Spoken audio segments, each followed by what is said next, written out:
It is time. We are renovating our old camper.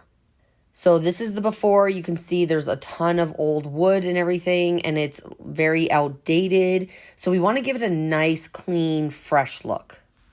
So we started by taking all of the cupboard doors off of everything. So we had to do the kitchen, the bathroom, and the bedroom. Matt got right to work. He sanded all of the doors, and so it was all ready for me to prime it. I'm working on my very own Dexter room. This is way harder than it looks. Look at the big hole. This is the best that I can do for the Dexter room. But we're getting ready. We were hand painting the cabinets, and I was like, nope, taking way too long. So I taped everything off, and now we're doing it with a spray gun. Guys, I'm on day 988 of painting. Send help.